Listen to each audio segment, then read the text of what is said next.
117వ రోజు గీతా మకరందం Bhagavad Gita part 117 by Arindam Kumar upload చేస్తున్నాను. విని ఆనందించండి. నచ్చితే లైక్ చేయండి, షేర్ చేయండి మిత్రులతో, మరియు సబ్స్క్రైబ్ చేయండి నా ఛానల్ని. Thank you.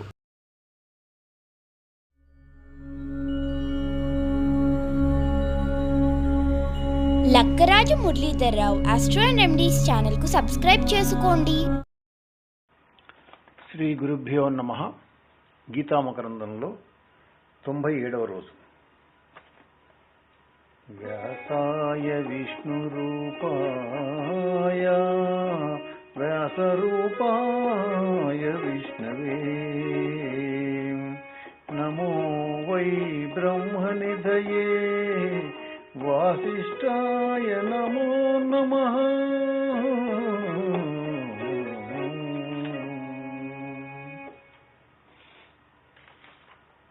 ఓం శ్రీ గీతాదేవ్యై నమః. వసుదేవసుతం దేవం కంసచాణూరమర్దనం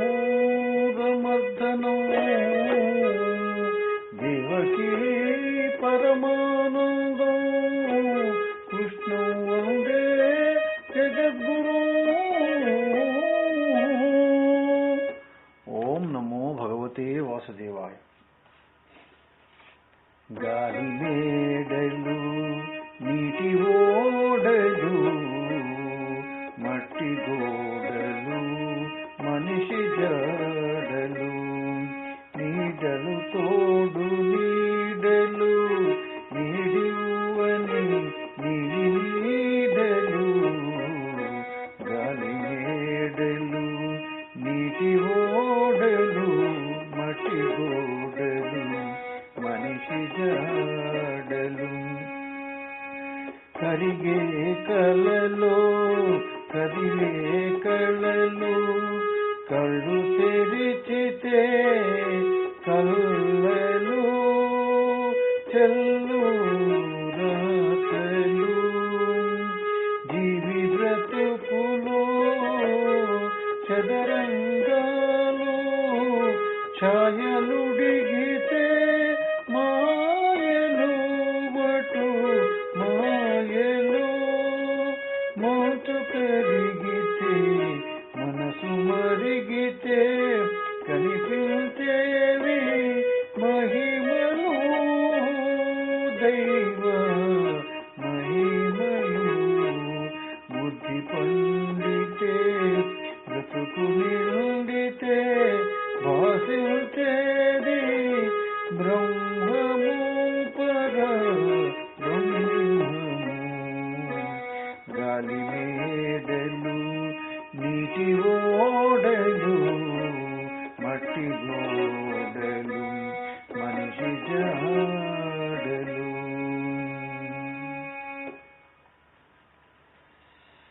నాశరహితమైనటువంటి పరమాత్మ యొక్క స్వరూపాన్ని, పరమాత్మ ప్రాప్తికి ఉపాయాన్ని ఉపదేశిస్తున్నాడు ఇక్కడ భగవానుడు. తస్మాత్ భావోన్యో అవ్యక్తో అవ్యక్తాత్ సనాతనః యస్ సర్వేషు భూతేషు నశ్యత్సు న వినశ్యతి. అర్జున, అక్షర స్వరూపుడైనటువంటి పరమాత్మ అవ్యక్తము కంటే అన్యమైన వాడయ్యా, శ్రేష్టమైన వాడు, ఇంద్రియాలకు వ్యక్తం కానివాడు, పురాతనుడు, సర్వ ప్రాణులు నశిస్తున్నా తాను మాత్రం నశించడు. పరమపదమే పరాత్పర యొక్క స్వరూపం కాబట్టి పరమాత్మ స్వరూపాన్ని ఏ విధంగా ఉంటుందో 21వ శ్లోకంలో గుర్తు చేస్తున్నాడు. అవ్యక్తోక్షరం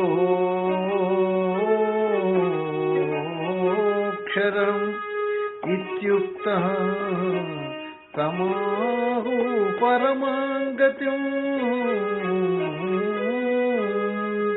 యం ప్రాప్య న నివర్తంతే తద్ధామ పరమం మమ.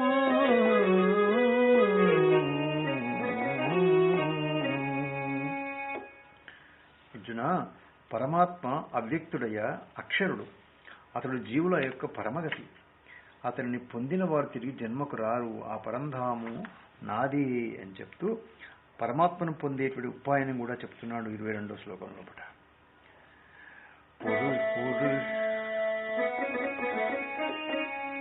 పురుష సపర పార్థ భక్త్యా లభ్యస్త్వసన్ అన్యయా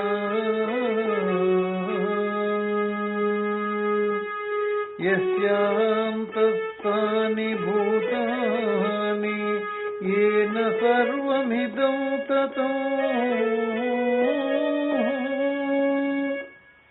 అర్జునునా, ప్రాణులన్నీ అతని యందే ఉన్నావయ్యా. ఈ ప్రపంచమంతా అతని చేతనే పరివ్యాప్తమై ఉన్నది. అట్టి పురుషోత్తముడు అనన్య భక్తి చేత లభిస్తాడు. అలాంటి బ్రహ్మాన్ని పొందడానికి ఎక్కడికి పోవాలి? ఎక్కడికో పోవడానికి అతను ఎక్కడో ఉంటే కదా. అంతటా ఉండేవాణ్ణి ఎక్కడికి వెళ్ళి పట్టుకోవాలి చెప్పండి? అందరిలో పురుషుడుగా తానే ఉన్నాడు. ప్రపంచం అంతటా పూర్ణ రూపుడుగా తానే వ్యాపించి ఉన్నాడు. అలాంటి వాణ్ణి పొందడం అంటే అతన్ని గుర్తించడమే.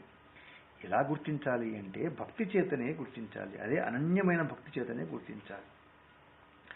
అంటే అంతటా వాసుదేవుడే అనేటువంటి గుర్తించాలి. ఇదే భక్తి.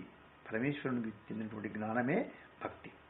మోక్షానికి శాస్త్రోక్తమైనటువంటి సాధనలో భక్తియే శ్రేష్టమైంది. కాబట్టి స్వస్వరూపాన్ని సంధానమే భక్తి అని చెప్పి చెప్పబడింది. కాబట్టి ఆత్మయే బ్రహ్మమైనటువంటి స్వరూప విచారమే భక్తి అని అర్థం. కాబట్టి దీన్నే పరాభక్తి లేక అనన్య భక్తి అంటారని చెప్తూ, సమస్త భూతాలను ఎవడైతే భగవద్భావంతో చూస్తాడో, సర్వభూతాలను భగవత్స్వరూపమైనటువంటి తన ఆత్మలో దర్శిస్తాడో వాడే భాగవతోత్తముడు అని చెప్పేసి భాగవతోత్తముడు నిర్వచనం చెప్పారు.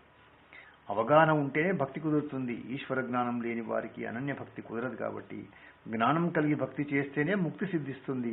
అంతేగాని నేను కుంతి కుమారుణ్ణి కదా, మా అమ్మ అచ్యుతునికి మేనత్త కదా అనుకుంటే ఫలితం లభించదు. చేసుకున్న వారికి చేసుకున్నంత ఎవరి భక్తి వాళ్లే చేసుకోవాలి. ఎవరి ముక్తిని వాళ్లే పొందాలి. ఎవరిని వాళ్లే ఉద్ధరించుకోవాలి. మోక్ష మార్గంలో తన మన అనేటువంటివి కుదిరేవు. అలాంటి విషయాలు కుదరవు అని చెప్తూ, మరణానంతరము జీవ ప్రయాణం, భిన్న మార్గాలు, ఫల విశేషాల భేదాలు మొదలైన విషయాలను ఇక్కడి నుంచి వరుసగా తర్వాత జరిగేటువంటి విషయాలన్నీ కూడా 4 శ్లోకాల్లో చెప్తున్నాడు భగవానుడు. యత్ర కాలే త్వనావృత్తిం ఆవృత్తిం చైవ యోగినః ప్రయాతా యాంతి తం కాలం వక్ష్యామి భరతర్షభ.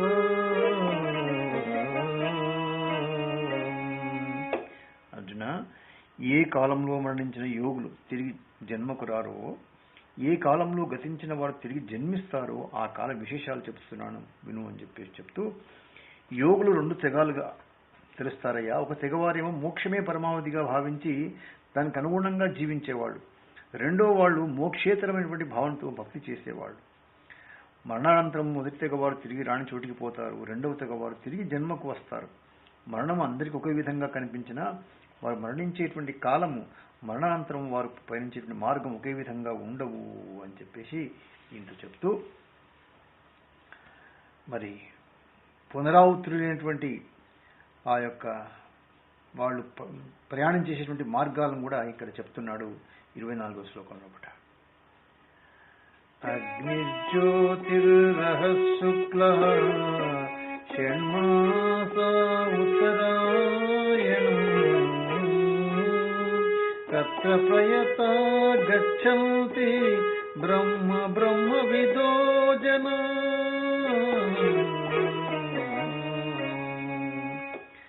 అర్జున, బ్రహ్మవేత్తలైన వారు అగ్ని, జ్యోతి, పగలు, శుక్లపక్షం 6 నెలల ఉత్తరాయణం కల మార్గంలో పయనించి బ్రహ్మాన్ని పొందుతారు. బ్రహ్మోపాసకులు పయనించే మార్గాన్ని ఏమంటారంటే దేవయానము అంటారట. దీనినే అర్చిరాది మార్గము, శుక్లగతి అని కూడా అంటారట.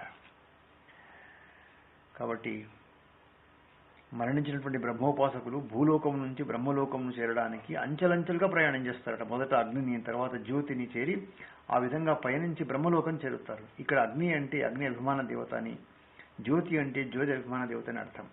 ఈ అభిమాన దేవతలను అతివాహిక దేవతలు కూడా అంటారట. అతివాహికులు అంటే తీసుకొని పోయేవాళ్ళు. మరణించగానే బ్రహ్మోపాసకుడు అగ్ని అభిమాన దేవతను చేరుతాడు కాబట్టి అగ్ని దేవతని తీసుకొని వెళ్ళి జ్యోతి అభిమాన దేవతకు అప్పగిస్తుంది. జ్యోతి దేవత పగటి దేవతకు, పగటి దేవత శుక్లపక్ష దేవతకు, శుక్లపక్ష దేవత ఉత్తరాయణ అభిమాన దేవతకు అప్పగిస్తుంది. ఈ విధంగా బ్రహ్మోపాసకుడు క్రమ మార్గం లోపల బ్రహ్మను చేరుతాడు అని చెప్తూ, మరి అజ్ఞాది అభిమాన దేవతల ద్వారా దేవయానంలో లేదా అర్చిరాది మార్గంలో ప్రయాణించేసినటువంటి బ్రహ్మోపాసకులు బ్రహ్మలోకం చేరే ముందు విరజ అనేటువంటి నదిని దాటుతారు. విరజ అంటే విడిచినటువంటి రజోగుణం గలది అని అర్థం. ఉపాసకులు తమలో మిగిలినటువంటి రజోగుణాన్ని విరజ నదిలో విడిచేస్తారు. తమో గుణం మరణానికి ముందే నశించి ఉంటుంది కాబట్టి కేవలం సత్వగుణం ప్రధానులై బ్రహ్మలోకంలో ప్రవేశిస్తారు. ప్రళయకాలం ప్రాప్తించే వరకు బ్రహ్మలోకంలోనే ఉండి చతుర్ముఖ బ్రహ్మ వద్ద బోధను గ్రహించి పూర్ణజ్ఞానులై ప్రళయకాలంలో ఆ పరమేశ్వర స్వరూపాన్ని పొందే అవకాశం ఉంటుందని చెప్తూ, మరణానంతరము అర్చిరాది మార్గం గుండా బ్రహ్మలోకం చేరిన వారిని బ్రహ్మవిధులు అన్నాడు గీతాచార్యుడు ఇక్కడ మనకు. ఇక పితృయాణ మార్గం గురించి చెప్తున్నాడు తర్వాత. ధూమః రాత్రిః తథా కృష్ణః షణ్మాసా దక్షిణాయానం తత్ర చాంద్రమ సంజ్యోతిః యోగీ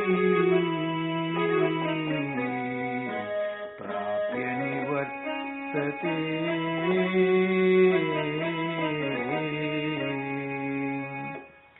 అర్జున, ఫలాసక్తి కర్మయోగి ధూమము రాత్రి కృష్ణపక్షము 6 నెలలు దక్షిణాయనం గల మార్గంలో పయనించి చంద్రకాంతి వంటి స్వర్గాన్ని పొంది తిరిగి జన్మిస్తాడు అని చెప్తున్నాడు.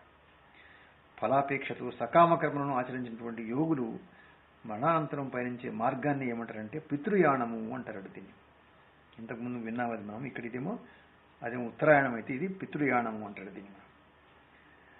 కాబట్టి ఇది ధూమాది మార్గం అంటే బ్రహ్మోపాసకులది అర్చిరాది మార్గం కాబట్టి కాంతివంతంగా ఉంటుంది. వీరిదేమో ధూమాది మార్గం అంటే పొగసూరి ఉంటుంది. వీరి మార్గం అంతా ధూమం, రాత్రి కృష్ణపక్షము ఇలా అంధకారంతో నిండి ఉంటుంది. వీళ్ళు దేవయాన మార్గంలో అజ్ఞాతులను అభిమాన దేవతలు ఇలా గ్రహించామో ఇక్కడ కూడా ధూమాదులను అభిమాన దేవతలు గ్రహించాలి.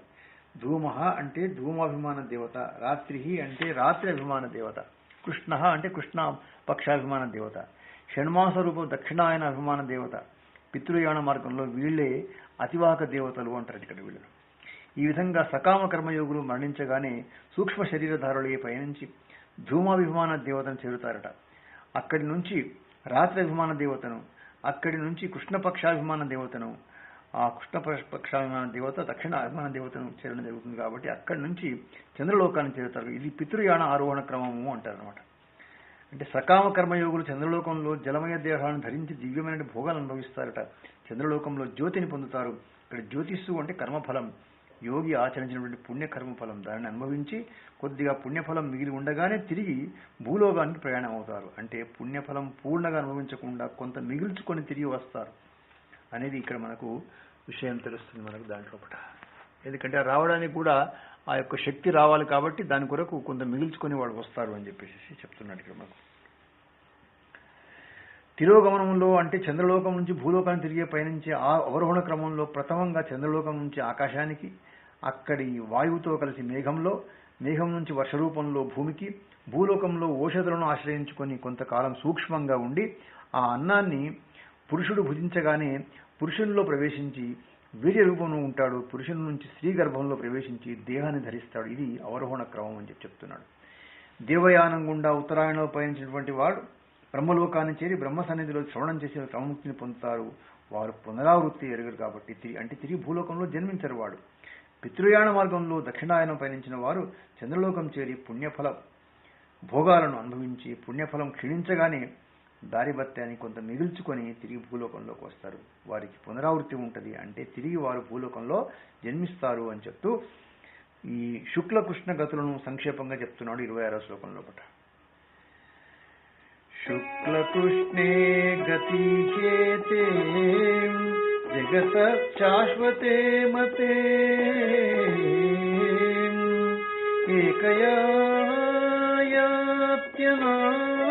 ఏకయాత్యనావృత్తి వర్తతే పునః.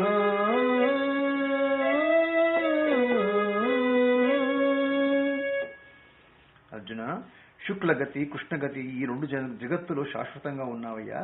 ఒక దాని వల్ల జన్మరాహిత్యం జరిగితే మరో దాని వల్ల పునర్జన్మ ప్రాప్తిస్తుంది.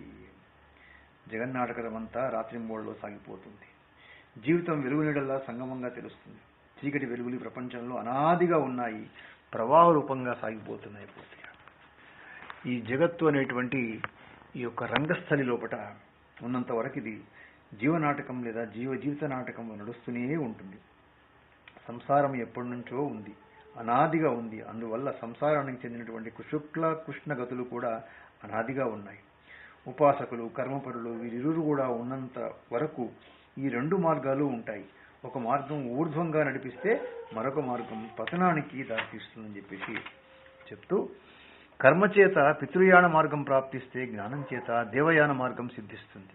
చీకటి దారి ఎప్పుడైనా ఎక్కడైనా ఎవరినైనా దుఃఖాన్ని కలిగిస్తుంది.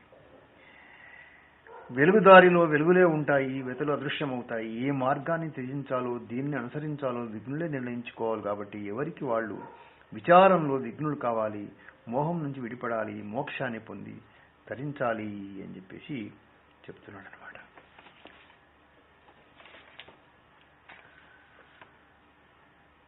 మంగళం శ్రీ కురుక్షేత్ర రణక్షోణే విహారిణే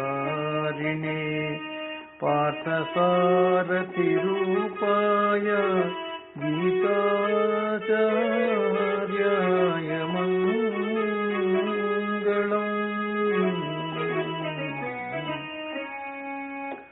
సర్వం శ్రీకృష్ణార్పణమస్తు.